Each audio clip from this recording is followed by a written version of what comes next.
Good morning friend to all of you. Pragyan IAS में आपका स्वागत है। मैं आज आपके साथ एक नया लेक्चर लेकर आया हूँ, प्रबोधनकालीन चिंतन। लास्ट लेक्चर में मैंने आपको पढ़ाया था यानी कि कस्तुनतोनिया का पतन, और उसी के साथ हमने यह पढ़ा था कि भूमध्य सागर वगैरह में जो मार्ग अवरुद्ध हुआ था, उसी के साथ फिर नए नए मार्गों की खोज में कुछ क्रांतियाँ हुई, और उसी के साथ में जो क्रांतियाँ हुई कुछ वहीं पर जब थिंकर्स आए, उन्होंने अपने विचार प्रस्तुत किए, और जो पूर्ण रूप से उसी समय में रिवॉल्यूशन भी हुए। इनके विचारों से प्रेरित होकर कहीं ना कहीं क्रांतियों को भी बढ़ावा मिला।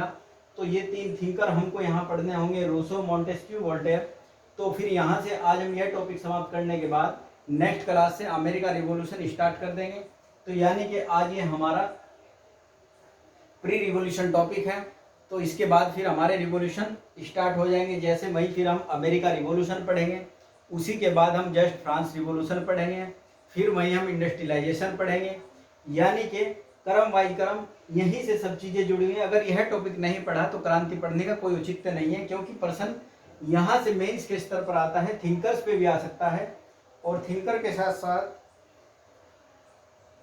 पर्सन या तो किसी विचारक पर आ सकता है, थिंकर्स पर, या थिंकर से जुड़कर किसी रिवॉल्यूशन से पूछ सकता है कि जैसे रूसो अगर पान्ने में ही मर गया होता, क्या अमेरिका क्रांति होती, या उसी समय पर होती जिस समय पर क्रांति हुई, या मॉन्टेस्क्यू अगर पान्ने में ही मर गया होता तो क्या फ्रांस की क्रांति उसी समय होती जिस समय हुई, या फ्रांस की क्रांति होती या नहीं होती, फ्रांस की आज़ादी मिलती या नहीं मिलती। उस तरीके से यहाँ प्रश्न आएंगे। तो जब तक रूसो, मॉन्टेस्क्यू और वोल्टेयर ने कहा क्या है, उनकी क्रांतियों में क्या भूमिका निभाई है, तब तक उस प्रश्न को हल करना बहुत मुश्किल है। क्योंकि यह पता हमको होना चाहिए कि मॉन्टेस्क्यू ने कहा क्या है जिसकी वजह से वहां की क्रांति को प्रेरित किया है, उसी तरीके से वोल्टेयर ने क्या कहा है जिस तरीके से क्रांतियों में अपने उन्होंने कंट्रीब्यूशन दिए हैं। उसी के साथ साथ अब देखो प्रबोधनकालीन चिंतन क्या होता है, एनलाइनमेंट, यानी कि एनलाइनमेंट है क्या, और उसी को हम पढ़ेंगे कि एनलाइनमेंट क्या है। तो एनलाइनमेंट वह है कि पुनर्जागरण कालीन, यानी कि मध्यकाल के अंदर पुनर्जागरण में क्रम में जिस समय पुनर्जागरण हुआ और ज्ञान विज्ञान पर बल दिया गया, तार्किकता पर बल दिया गया, उसी के साथ खोजों पर बल देने की परिपक्व अवस्था आई, यानी कि खोज वगैरह नई नई खोज, विज्ञान के क्षेत्र में नई नई खोज, और पूरी की पूरी जब उनकी खोजों की परिपक्व अवस्था है, उसी को प्रबोधन कहा गया। यानी कि औपचारिक भाषा में लिखने के लिए तो इसको हम सेंटेंस बनाकर लिखेंगे ही फॉर्मेशन के साथ। यहाँ इतना समझ लो कि मध्यकाल के अंदर 17वीं 18वीं शताब्दी में जब ज्ञान विज्ञान, तर्क वितर्क, प्रयोग परीक्षण, खोज वगैरह, रिसर्च पर बल दिया गया, और उसकी बल देने की दिशा में परिपक्व अवस्था है उस ज्ञान अवस्था की, उसी को क्या कहा गया, एनलाइनमेंट। ये बात ध्यान रखना। इस एनलाइनमेंट की ही आज पूंजीवाद अगर देखा जाए तो यहीं से तुम देखोगे इन विचारकों के माध्यम से धीरे धीरे कैसे जन्म लेता जाएगा, और उसको हम आगे फिर समझेंगे कि क्रमवाइज कैसे पूंजीवाद आया, और पूंजीवाद के साथ साथ पूंजीवाद ने समाज को क्या दिया, कैसे समाज में स्मृति लाया, और उसके क्या नकारात्मक पक्ष आपने देख ही लिया वो। कोविड-19 में पर्सन आएगा जुड़ के, अब पढ़ाऊंगा कहीं पर्सन आएगा कहीं से, ये बात ध्यान रखना। ये यूपीएससी की एक विशेषता है सिविल सर्विसेज की, कि पढ़ेंगे यहाँ आएगा इकोनॉमी में, पढ़ेंगे यहाँ आएगा इकोनॉमी में, पढ़ेंगे इकोनॉमी में आएगा यहाँ। तो कोई सब्जेक्ट देखो, आपका पेपर एक है, सिलेबस एक है, वो अपनी इच्छा अनुसार आपने उनको डिवाइड कर लिया कि हाँ अगर इसमें पैसे का लेन देन है तो इसको आर्थिक मामला बना लो, इसमें हाँ चुनाव लड़ने की पद्धतियां हैं, इसको राजनीति बना लो, इसमें पीछे का अतीत पढ़ने की सब बातें हैं, इसे इतिहास बना दो, इसमें कुछ नैतिक मूल्य हैं, इसको एथिक्स बना दो, इसमें कुछ समाज की बेहतरी के लिए कुछ जस्टिस वेलफेयर स्कीम चलानी है, यानी कि जस्टिस देना है, उसको सामाजिक न्याय यानी कि सोशल जस्टिस बना लो। वहीं अगर देश के केंद्र के राज्य के अंदर कुछ समस्याएं या बॉर्डर के स्तर पर कुछ समस्याएं हैं, यानी कि सिक्योरिटी को लेकर, सुरक्षा को लेकर कुछ चैलेंज है, उसी के आधार पर एक इंटरनेट सिक्योरिटी सब्जेक्ट बना लो, ताकि उसको पढ़ने में हमको सब्जेक्ट वाइज आसानी हो। पढ़ेंगे अलग अलग लेकिन लिखेंगे मिक्स करके, इसीलिए एग्जाम ये सबसे अलग हो जाता है। तो देखो प्रबोधनकालीन चिंतन का तुमने अर्थ समझ लिया। तो कोई भी सब्जेक्ट अछूता एक दूसरे से नहीं है, आपस में जुड़े सब्जेक्ट है। तो इसका मतलब ये कदापि नहीं है कि आपने यहाँ पढ़ लिया तो आप इसको इकोनॉमी में यूज नहीं कर सकते, या आप ऐसे राइटिंग में इनके विचारों को थिंकर्स के यूज नहीं कर सकते। इन्होंने क्या बोला, कर सकते हैं। तो ये सभी चीजें आपको ध्यान में रखनी होगी, क्योंकि ये अंडरस्टूड बातें होती है कि पढ़ तो हम अलग अलग रहे हैं। क्वेश्चन ये जरूरी नहीं कि इनसे वर्ड स्ट्रीम है, हो सकता है इनका रेफरेंस लेके कहीं और से लिंक करके प्रश्न पूछ दे, तो मैं तो उसी आधार से तुम्हें बनाकर पढ़ाऊंगा ताकि आपके पास प्रश्न कहीं से आ जाए तो हैंडल करने में आपको सुविधा हो। तो अलाइनमेंट का अर्थ हमने बता दिया आपको। अब देखो इसकी विशेषता क्या थी प्रबोधन की। प्रबोधन की विशेषता थी ज्ञान विज्ञान को जोड़ना।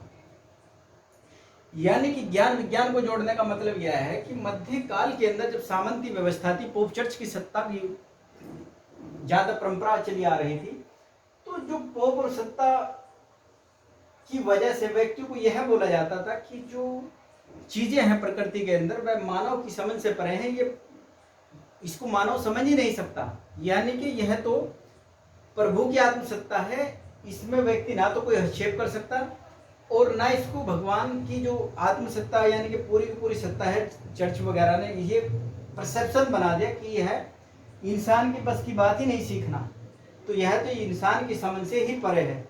एक तरीके से उस तरीके से स्ट्रक्चर बनाई हुई थी कि पोप जो भी कह रहे हैं यानी कि चर्च जो भी कह रहे हैं वो परम सत्य है, उसे मानव को तर्क वितर्क करने की आवश्यकता नहीं है। इसीलिए जब प्रबोधनकालीन चिंतन आया और ज्ञान विज्ञान की परिपक्व अवस्था है, तो उसी समय कहा कि ज्ञान को विज्ञान से जोड़ना।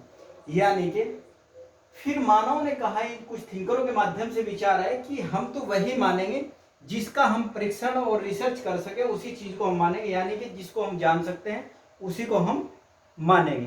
तो यानी कि ज्ञान को विज्ञान से जोड़ा, रिसर्च वगैरह करके देखा। मैंने आपको एक एग्जांपल दिया था हवा के माध्यम से कि उस समय अगर हवा चलती थी तो बोलते थे कि प्रभु की सत्ता है, उसी के कारण हवा चली है। यह मानव के समझने की बुद्धि की बात नहीं है। लेकिन जब ज्ञान विज्ञान पर बात आई तो ज्ञान विज्ञान पर 17वीं 18वीं शताब्दी के अंदर प्रबोधनकालीन एंटाइनमेंट के अंदर कहा गया कि एयर चली तो है। ये बात तो दोनों स्वीकार कर रहे हैं, चर्च साहब भी कर रहे हैं, यानी कि चर्च पोप सत्ता वगैरह वो भी कर रही हैं और साइंस वाला भी कर रहा है।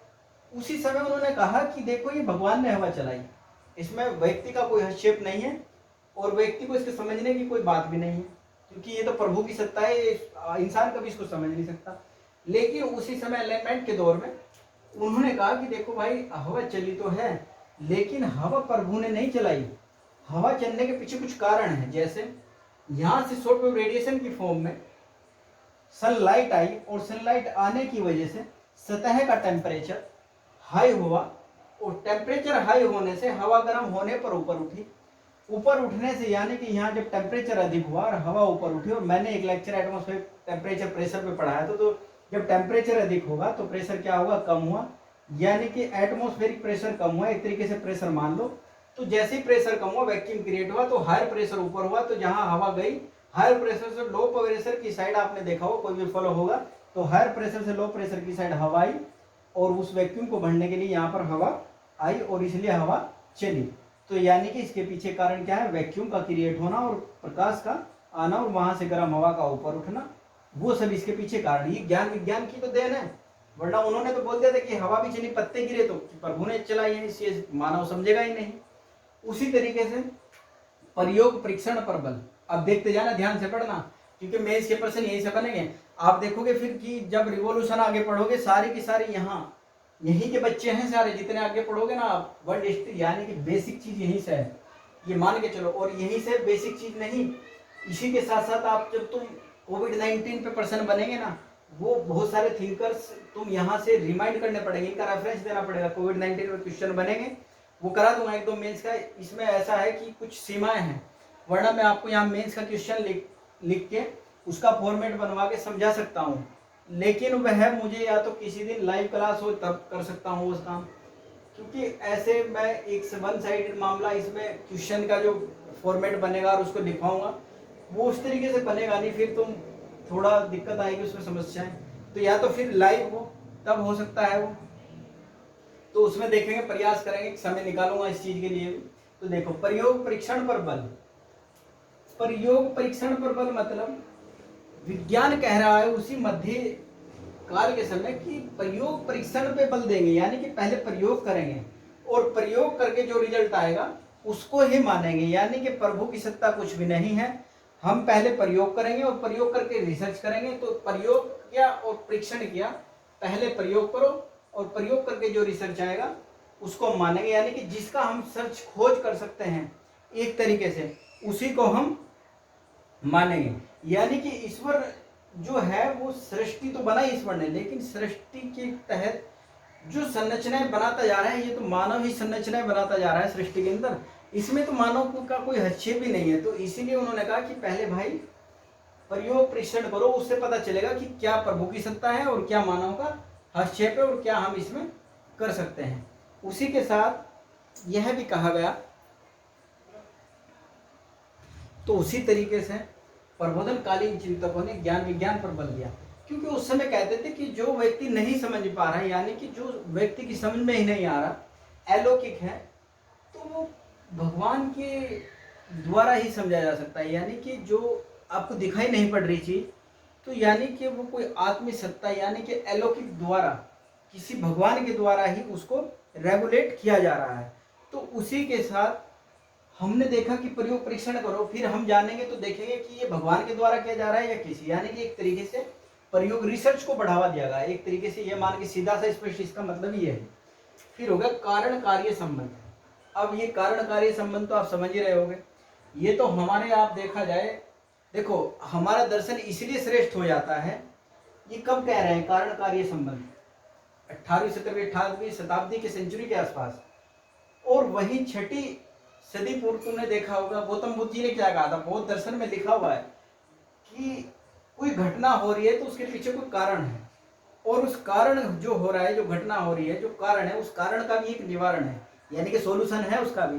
तो सीधी सी बात, ज्ञान विज्ञान परीक्षण बल इन्हीं की बात कर रहा है जो ऊपर आप पढ़ गया है, कि अगर कोई घटना घटी, यानी कि अगर कोई कारण हुआ और उस कार्य और कारण के बीच में कोई संबंध तो जरूर होगा। यानी कि कुछ कार्य करने से अगर कोई कारण, कोई घटना घट जाती है तो उसके पीछे कोई कारण रहा होगा। तो इसीलिए हमारा दर्शन ये तो बच्चा टाइप है अगर देखा जाए तो उस तरीके से। ये तो मध्य एशिया में, मध्य समय में बोल रहे हैं, मध्यकालीन युग में, और हमारे यहाँ तो प्राचीन मतलब के ईस्वी पूर्व बोल रहे हैं। तो कितने एडवांस थे गौतम बुद्ध। हमारा दर्शन इसीलिए सबसे श्रेष्ठ हो जाता है। लेकिन हमारे दर्शन में कुछ, उस पर जाऊंगा नहीं मैं, अभी कहना कुछ सही नहीं है, वो आप भी जानते हैं कि हमने उसको प्रमोट नहीं कर पाए और उसको ठीक से लिखित रूप में भी वैधानिकता नहीं दिला पाए चीज़ों को। वो बात अलग है कि अब धीरे धीरे चीज़ें हमारी लाइटिंग होती जा रही है उनके ऊपर, और लाइटिंग होने से वो सब चीज़ें विश्व के पटल पर निकल कर आ रही हैं। और जैसा आपने देखा होगा योग दर्शन, एक समय में वो कहते थे पश्चिम वाले कि क्या होता है योग दर्शन से, पेट अंदर बाहर करने से अगर व्यक्ति ठीक हो जाए तो पूरी की पूरी एलोपैथी क्या करेगी फिर। तो इसीलिए उन्होंने क्या किया, एलोपैथी को बढ़ावा दिया, क्योंकि वो पश्चिम की थी। हमारे यहाँ तो सिद्ध पद्धति, हेमोपैथी पद्धति, आयुर्वेदिक और हमारे योगा, ये सब हमारी पद्धतियाँ थी स्वास्थ्य को लेकर हेल्थ सेक्टर में। लेकिन रामदेव जी ने उसको ऐसा प्रमोट किया कि आज वही हमारे यहाँ ऋषिकेश जैसे शहरों में पेट अंदर बाहर कर रहे हैं बैठे हुए सुबह से शाम तक। तो ऐसे प्रमोट करने की आवश्यकता है, और धीरे धीरे सरकार भी इसको प्रमोट कर रही है और उस दिशा में कार्य चल रहा है। हो सकता है जल्दी ही भारत विश्व गुरु बन सकता है, उम्मीद तो लगा ही सकते हैं। तो देखो कारण कार्य संबंध है। अब देखो कारण कार्य संबंध, यानी कि अगर कोई घटना घट रही है उसके पीछे कोई कारण है और कारण का निवारण है। तो वही बात हमारे गौतम बुद्ध कह रहे थे, और वही ये सारे थिंकर यहाँ से बात निकल के आती है। मानवतावाद पर बल दिया। तो मानवतावाद पर बल दिया मतलब इन समय कुछ जो थिंकर्स हुए उन्होंने कहा कि देखो मानव शरारती, या ऐसा नहीं है कि मानव कुछ कर नहीं सकता, मानव बहुत सच्चा प्राणी है और जन्म से ही सच्चा है, यानी कि सत्य पर चलने वाला व्यक्ति है। इसको तो विकास के क्रम में कुछ इस पर चर्च व्यवस्थाओं के द्वारा ऐसी प्रताड़ना, इस बेड़ियों से जकड़ दिया गया है कि यह कुछ कर नहीं पाता। तो इसको अगर उन बेड़ियों को तोड़कर मानवतावाद पर बल दिया, यानी कि अगर इस बेड़ियों से निकाला जाए तो यह एक सुलभ समाज बनाएगा और अपना विकास करने में स्वतंत्र होगा और समाज की बेहतरी के लिए कार्य करेगा। तो यानी कि मानवतावाद पर बल दिया। वहीं फिर तुम देखेंगे विश्व के स्तर पर जितने भी ह्यूमैनाइट को लेकर बड़े बड़े संगठनों का निर्माण होगा, अमेरिका क्रांतियां होंगी, और अमेरिका क्रांति में सबसे पहले मूल्य यही होगा कि मानव की आज़ादी, फ्रीडम। तो आप भी तुम देख रहे होंगे उसका बिंदु यहीं से दिखाई पड़ता है, जो कहता है ना कि मेरी फ्रीडम है, प्राइवेसी का मामला सब यहाँ से, वो केंद्र यहीं से, बिंदु यहीं है वो। छुपा हुआ। तो देखो देववाद या प्रकृति प्राकृतिक धर्म, तो यानी कि देववाद या प्राकृतिक धर्म का मतलब यह हुआ कि प्रकृति ने तो सभी को एक जैसा बनाया है, और प्रकृति जिस तरीके से स्वतंत्र प्रकृति है उसी तरीके से प्रकृति में मानव भी स्वतंत्र है। तो इसीलिए मानव अगर प्रकृति के तहत या उसी तरीके से स्वतंत्र है तो उसी तरीके से इसको कार्य करने दिया जाए। यानी कि एक तरीके से अगर देखा जाए सबने तार्किकता पर ही बात की, जितने भी इसकी विशेषता रही प्रबोधन काल की। अब आप समझ गए होंगे कि एनलाइटमेंट की विशेषताओं से ही आपको पता चल गया होगा कि उस समय की व्यवस्था क्या थी, और जैसे ही कुछ उस समय एनलाइटमेंट हुआ और थिंकर्स आए और ज्ञान विज्ञान की परिपक्व अवस्था आई, तो यानी कि सीधी अवधारणा यहाँ से प्रसारित की गई, और ज्ञान विज्ञान के क्षेत्रों में नए नए विकास के स्तरों पर, रिसर्च के स्तरों पर नए नए अध्ययन हुए। जैसे आपने देखा होगा गैलीलियो, कोपरनिकस वगैरह खोज, बड़ी बड़ी खोज।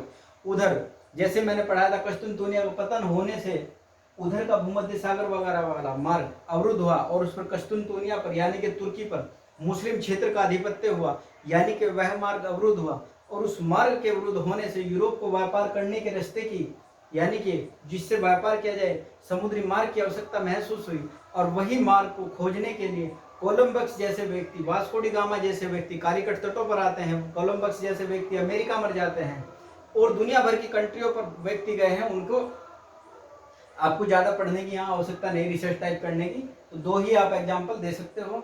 तो उस तरीके से नए नए मार्गों की खोज, कोपरनिकस, गैलीलियो जैसे व्यक्ति, आइंस्टीन, और वहीं तुम न्यूटन्स देखोगे, वो सारे के सारे कहाँ किसकी देन है? एनलाइटमेंट की देन है। उसी तरीके से अब देखो प्रमुख विचारक, अब पढ़ेंगे विचारक। अब इसको मैं यहाँ से थोड़ा रब कर दे रहा हूँ। विचारकों के बारे में देखो क्या कहा विचारक। अब पहले पढ़ेंगे थोड़ा रूसो को। रूसो ये विचारक था उस समय का, बहुत बड़ा विचारक है एक तरीके से देखा जाए।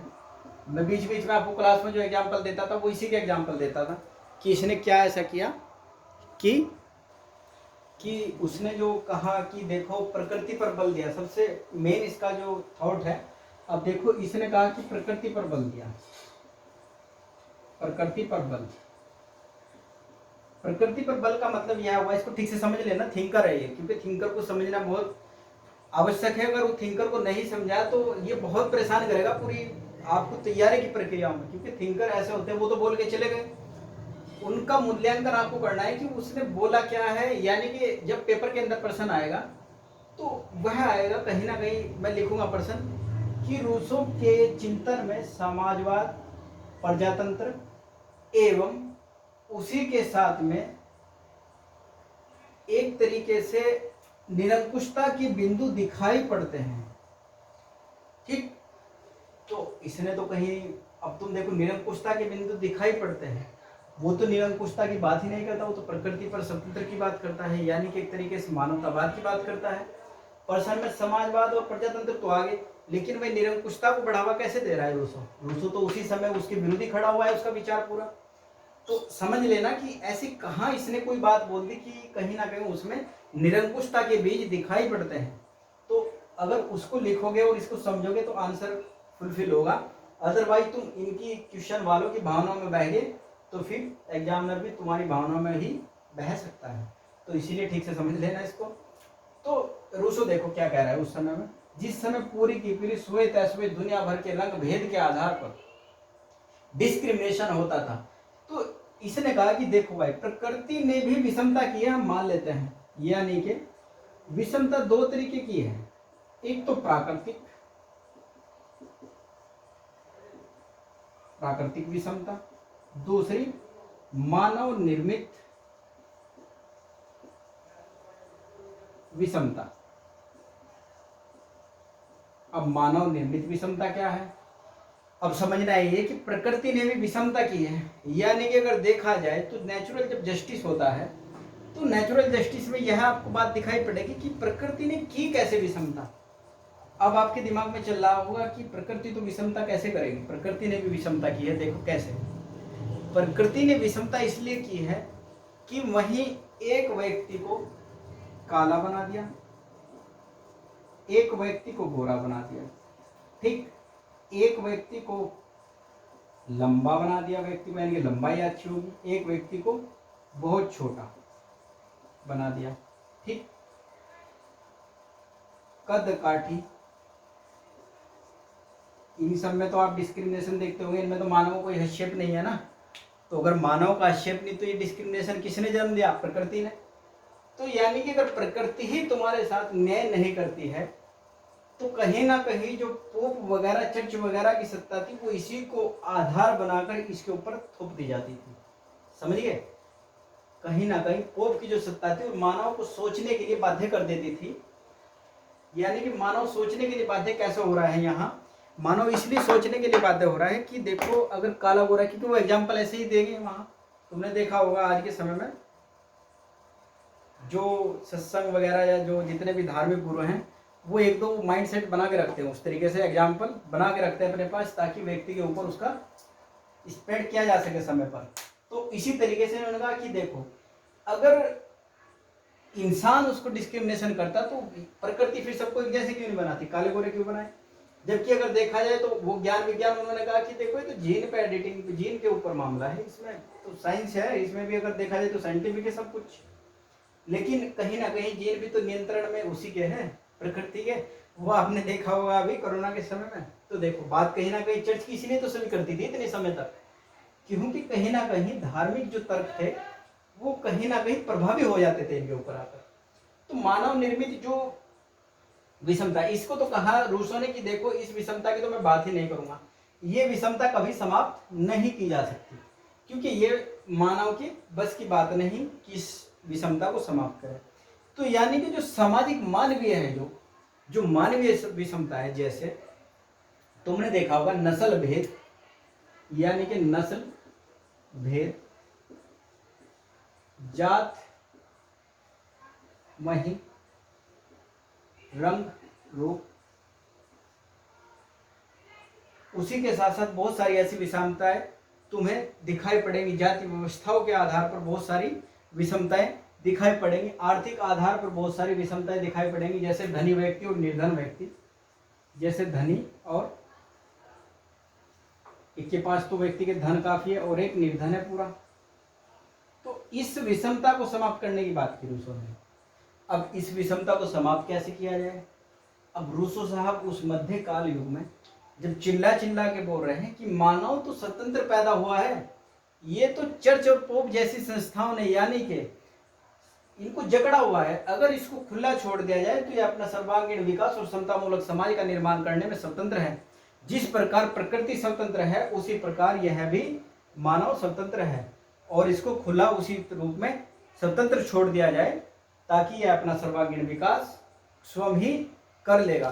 तो इस आधार पर इसने इस नस्ल भेद पर चोट करना प्रारंभ किया रूसों ने, और जब चोट करना प्रारंभ किया तो वहीं तुम देखोगे उसी समय पर अमेरिका रिवॉल्यूशन कैसे किस तरीके से ये प्रेरित करेगा। तो जब उसी में उसने प्रेरित करना स्टार्ट किया तो प्रेरित कुछ ऐसे बिंदु आपको दिखाई पड़ेंगे कि कैसे वो है उनको प्रेरित कर रहा है, और प्रेरित के क्रम में फिर वहां राष्ट्रवाद को कैसे महत्वपूर्ण अहमियत मिलती है, और राष्ट्रवाद के क्रम में फिर कैसे राज्य का निर्माण होता है, लोकतांत्रिक मूल्य यानी कि समाजवाद के मूल्य और डेमोक्रेटिक कंट्री का निर्माण होता है, एक संविधान का भी निर्माण होता है, और सबसे पहला लिखित संविधान भी अमेरिका के अंदर बनाया जाता है। और फिर दुनिया के मुल्कों में अलग अलग क्रांतियां होती है, और उन्हीं की तर्जों पर बहुत सारी कंट्रियों के अंदर नए नए राष्ट्रों का निर्माण होता है, और राष्ट्रों के साथ साथ डेमोक्रेटिक कंट्रियां बनती हैं और उनके माध्यमों से शासन चलाया जाता है। और विश्व के स्तर पर बहुत सारे मानव अधिकारों को लेकर ऑर्गेनाइजेशन यानी कि संगठन कार्य करते हैं। तो वो शहर सभी आपको देखा होगा कि कहाँ वो बिंदु दिखाई पड़ता है, यहाँ से स्टार्ट होता है प्रारंभ। तो उसी के साथ साथ असमानता पर भी इसने चोट की। वहीं साथ में दूसरा जो इसका वो था कि राज्य की उत्पत्ति कैसे हुई। जो राज्य तुम समझते हो कि आज के समय में जो राज्य आया, अब जो क्वेश्चन मैंने बोला था वो यहीं से है। इसने कहा कि देखो भाई, व्यक्ति संपत्ति को जोड़ने के क्रम में व्यक्ति ने अपने आप को असुरक्षित महसूस किया है, और संपत्ति जब व्यक्ति के पास आएगी तो वह असुरक्षित महसूस करेगा। उसी के क्रम में उसने फिर लोगों ने इकट्ठा हुआ, एक बहुत सारे व्यक्ति इकट्ठे हुए, और उसने कुछ अपनी सुरक्षा को लेकर अपने अधिकार के साथ समझौता करके किसी अपने प्रतिनिधि को सौंपे ताकि वह उसकी सुरक्षा करेगा। और जब सामान्य यह स्वीकृति बनेगी तो उन प्रतिनिधियों के माध्यम से उनकी सुरक्षा की गई। तो यानी कि उन जो प्रतिनिधि जाएंगे उसके माध्यम से एक राज्य का निर्माण होगा और यानी कि राज्य उनको सुरक्षा देगा। तो देखा जाए तो वो जो प्रतिनिधि होगा ऐसी सभी अपने क्षेत्रों से प्रतिनिधि चुनेंगे और उनको अपने कुछ अधिकार सौंप देंगे अपनी सुरक्षा के क्रम में, अपनी संपत्ति की सुरक्षा के क्रम में, और इन प्रतिनिधियों से मिलकर ही राज्य का निर्माण होगा। और अगर यह व्यक्ति अपनी तानाशाही चलाता है तो इसको हटाया भी जा सकता है। तो यानी कि अगर कोई व्यक्ति राज्यसभा या कोई भी गवर्नमेंट अगर तानाशाही करती है तो उसको हटाया जा सकता है। इसका मतलब लोकतांत्रिक बिंदु आप कहाँ दिखाई पड़ेगा, यहाँ से आया है लोकतांत्रिक बिंदु। अब इस बात को ध्यान में रखना, कहीं पर भी लोकतंत्र को लेकर अगर प्रश्न बनता है और रेफरेंस अगर लेना हो तो इनके विचारों में वह बिंदु आपको दिखाई पड़ता है। क्योंकि आज के समय में अगर गवर्नमेंट अपनी डिक्टेटरशिप चलाती है तो 5 साल के बाद उसको जनता के बीच आना पड़ता है। और हो सकता है अगर वह डिक्टेटरशिप 5 साल तक तो चला सकती है, लेकिन जब 6वें साल वहाँ ग्राउंड में जाना पड़ेगा तो व्यक्ति कहेगा उसको कि देखो भाई, अपने समय को, अतीत को देखो, तुमने क्या किया था, इसको तुरंत वहां से हटा देगा। इसी क्रम में इसने एक बात और भी कही कि अगर यह व्यक्ति तानाशाह हो जाता है और निरंकुश हो जाता है तो कहीं ना कहीं यह बात उसी तरीके से फ्रांस की क्रांति में रोबोस्पेयर जैसे व्यक्ति आतंक राज्य की स्थापना होगी। वो फ्रांस की क्रांति में पढ़ेंगे कि वहां से कहीं ना कहीं रूसों की विचारों से प्रेरित हुआ रोबोस्पेयर, उसने आतंक का राज्य स्थापित किया। तो जो मैंने कहा कि साम्राज्यवाद के, समाजवाद के साथ साथ मानवतावाद और वहीं निरंकुशता को भी यह प्रोत्साहित करता है। तो वह बिंदु देखो, रूसों ने उसको प्रोत्साहित नहीं किया, रूसों ने अपनी पूरी की पूरी विचार दिया कि इस तरीके से राज्य बनेगा और राज्य का निर्माण होगा और व्यक्ति संपत्ति की सुरक्षा के लिए अपने प्रतिनिधि को कुछ अधिकार सौंप देगा, यानी कि अपने अधिकारों के साथ कुछ समझौता कर लेगा। आज भी वही सिस्टम चल रहा है जो रूस उस समय विचार दे रहे थे। तो ये बात अलग है कि हमारे यहाँ प्राचीन समय से उस तरीके की व्यवस्था है। तुमने देखा होगा मौर्य साम्राज्य में विकेंद्रीकरण था, सेंट्रलाइजेशन था पूरा का पूरा, डिसेंट्रलाइजेशन था सत्ताओं का, यानी कि पूरा का पूरा विकेंद्रीकरण। जैसा आज के समय में तुम देख रहे हो विकेंद्रीकरण शक्ति होगा, उस तरीके से संरचनाएं दिखाई पड़ेंगी जब आप एंशिएंट हिस्ट्री को अध्ययन में अपने लाएंगे। कुछ लोगों ने पढ़ा होगा, सब तो ऐसे नहीं है कि किसी ने नहीं पढ़ा। तो रूसों ने ये बात कही सभी। अब तुमने देख लिया होगा कि रूसों ने कहीं ना कहीं अगर देखा जाए प्रजातंत्र के जो मूल्य हैं वो भी स्थापित कर दिए और प्रजा राज करेगी, यानी कि प्रजातंत्र का तो मतलब समझते ही होंगे सभी। जब अगर कोई डिक्टेटरशिप वाला आएगा तो उसको हटा देंगे, अगर कोई निरंकुश ही हो जाए तो फिर उसका उस तरीके से तुम्हें दिखाई भी पड़ेगा कि निरंकुश हुए भी हैं। और कहीं ना कहीं मुसोलिनी, नाजीवाद जैसे आगे जाकर तुमने देखा होगा राष्ट्रवाद को उभार कर निरंकुश भी हुए हैं। तो कहीं ना कहीं इनके विचारों से उस बात की भी अंदेशा होता है, लेकिन उनका कहने का मतलब ऐसा नहीं था कि तुम निरंकुश हो जाओ और आतंक का राज्य स्थापित कर दो।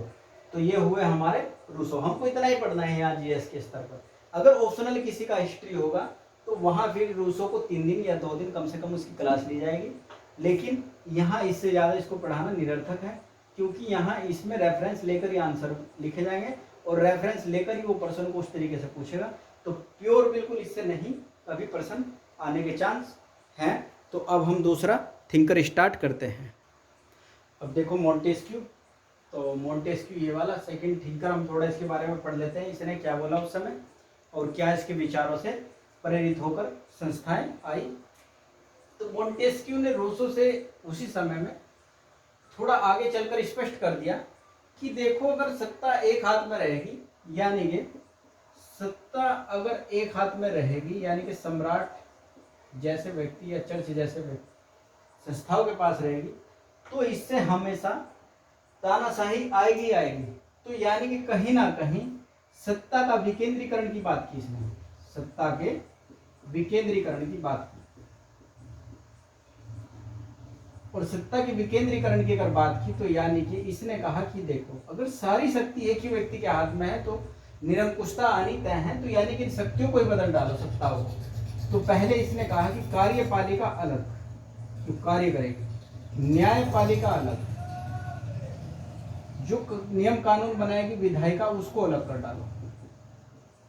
तो यानी कि सत्ताओं का एक तरीके से विकेंद्रीकरण, यहाँ से जो शक्ति का पृथक्करण का जो सिद्धांत है वो इन्हीं की देन है। यानी कि आज भी तुम देखोगे भारत के अंदर ही देख लो, कार्यपालिका जो नियम कानूनों को क्रियान्वित करती है, विधायिका जो नियम कानून का निर्माण करती है, वहीं न्यायपालिका जो व्यक्तियों को न्याय दिलाती है, या इन दोनों संस्थाओं के ऊपर अपना नियंत्रण रखती है कि कहीं कोई सी भी संस्था यानी कि विधायिका तानाशाही ना करे या कार्यपालिका तानाशाही ना करे, वहीं एक दूसरे को चेक एंड बैलेंस संस्थाएं करती रहती हैं। तो मोंटेस्क्यू का विचार यही था।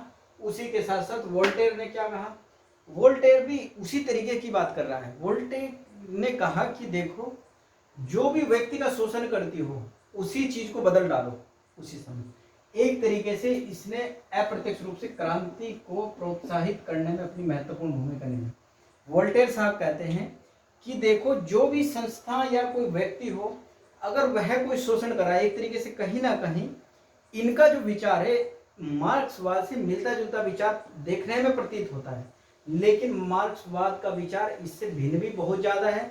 लेकिन यह कह सकते हैं हम कि वो भी तो यही कहते थे कि जो शोषण कर रहा है संस्थाओं या व्यक्ति या महिला हो या पुरुष हो, उसको ही बदल डालो, समाप्त करो उसको। वही बात यहाँ कह रहे हैं वोल्टेयर साहब कि जो भी किसी व्यक्ति का शोषण कर रहा है, यानी कि एक तरीके से उसको बदल डालो। इसने तो यहाँ तक कहा कि एक ही ईसाई बचा था और उसको सूली पर चढ़ा दिया गया है, वो भी समाप्त कर दिया गया है। यानी कि एक तरीके से चर्च और पोप सत्ता व्यवस्था पर इतनी खतरनाक वोल्टेयर साहब ने चोट की। तो अब ये इनमें मेन रूसो और मोंटेस्क्यू और वोल्टेयर, वैसे तो इनका तीनों का रेफरेंस देकर आप आंसर लिख दोगे, कोई दिक्कत नहीं। वहीं इसके परिणाम क्या रहे, मेन बिंदु यह है, यहाँ से भी प्रश्न आ सकता है कि प्रबोधनकालीन चिंतन ने समाज के ऊपर क्या परिणाम या विश्व में क्या परिणाम छोड़ा।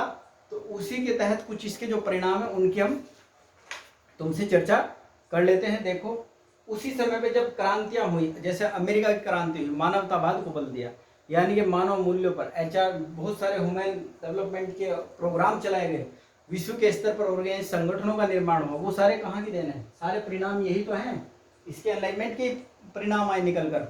वहीं प्रबोधनकालीन चिंतन ने निरंकुश जो राजतंत्र था उसको समाप्त किया। यानी कि देखा जाए तो एक समय में सारा का सारा पूरी कंट्री के, पूरे विश्व के अंदर निरंकुशता शासन थे, यानी कि बहुत सारी तो कॉलोनिज्म की शिकार हुई हुई थी कंट्रियां। तो वो निरंकुशता राजतंत्र जो था उसको समाप्त करने में एलाइनमेंट की महत्वपूर्ण भूमिका है।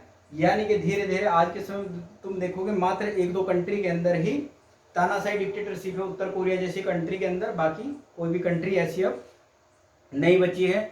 वहीं स्वतंत्रता और संग्राम जैसे मूल्यों को मजबूत किया और कहीं ना कहीं प्रेरित किया क्रांति करने के लिए, और प्रकृति पर बल दिया, यानी कि मानवतावाद पर बल दिया। वो सारे के सारे परिणाम आप, इसी के सारे परिणाम है। परिणाम तो अगर आप खुद भी थोड़ा कॉमन सेंस लगाकर सोचोगे तो आपको वहीं उनके विचारों के जो परिणाम आएंगे वो आप खुद भी वहां से लिख सकते हो।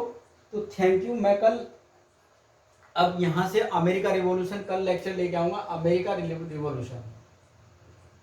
अब अमेरिका रिवॉल्यूशन कल से स्टार्ट हो जाएगा, फिर उसके बाद फ्रांस रिवॉल्यूशन पढ़ेंगे, उसके बाद फिर हम पढ़ेंगे इंडस्ट्रियलाइजेशन, उसके बाद फिर क्रम वाइज नेक्स्ट टॉपिक हम पढ़ते जाएंगे। तो यह सब तुमने आज पढ़ लिया। मुक्त व्यवस्था भी यही सही परिणाम क्या हुआ, जब पूंजीवाद वगैरह है, यानी कि तुमने देखा है कि रूसो वगैरह जैसे व्यक्ति जब कह रहे हैं कि पूंजी के इकट्ठा करने के क्रम में जब, यानी कि उसको सिक्योरिटी चाहिए थी, उसने राज्य का निर्माण किया, और राज्य जब बना प्रतिनिधि यानी कि डेमोक्रेटिक बना और प्रतिनिधियों ने इनको सुरक्षा दी, व्यापार वाणिज्य की स्वतंत्रता जैसे ही मिली, अर्थव्यवस्था मुक्त हो गई, और अर्थव्यवस्था मुक्त होने की वजह से पूरी की पूरी पूंजीवादी अर्थव्यवस्था बनती चली गई और कहीं ना कहीं कैपिटलिज्म को बढ़ावा मिलता चला गया। उसके बाद जब हम पढ़ेंगे मार्क्सिज्म, तो वहाँ थोड़ा इसके क्रिटिसिज्म करेंगे कि उसने पूंजीवाद ने क्या दिया और क्या नहीं किया, उसको हम यहाँ अभी चर्चा नहीं करेंगे। तो कल लेके आऊँगा अमेरिका रिवॉल्यूशन का लेक्चर। आप तुम्हें मैंने प्रबोधन चिंतन पढ़ा दिया, इससे आप सभी, मैं आशा करता हूँ कि सभी आज संतुष्ट होंगे और सभी समझ गए होंगे अलाइनमेंट क्या है। अब हम नेक्स्ट लेक्चर स्टार्ट करते हैं। देखो, वर्ल्ड हिस्ट्री में अगर मैं यूएस से रिवॉल्यूशन से स्टार्ट करता तो आपको यह भी पता ना चलता कि यहीं से होगा, क्योंकि अगर ये ना पढ़ाता तो कहीं ना कहीं मैं आपके साथ भी जस्टिस नहीं कर पाता और अपने साथ भी जस्टिस नहीं कर पाता। तो इसीलिए मुझे लगा 2 लेक्चर ही सही, 2 घंटे से ही, लेकिन जस्टिस करना बहुत ज़रूरी है ताकि आगे प्रश्न को हैंडल करने में आपको सुविधा हो और मेंस के स्तर पर, एसे राइटिंग के स्तर पर आप कुछ लोगों का रेफरेंस देकर अपने उत्तर लेखन को ठीक कर पाओ और उसको सुदृढ़ बना सको और बेहतर तरीके से। तो थैंक यू। कल मिलता हूँ मैं वैसे क्रांति को लेकर आपके सामने प्रस्तुत करूँगा।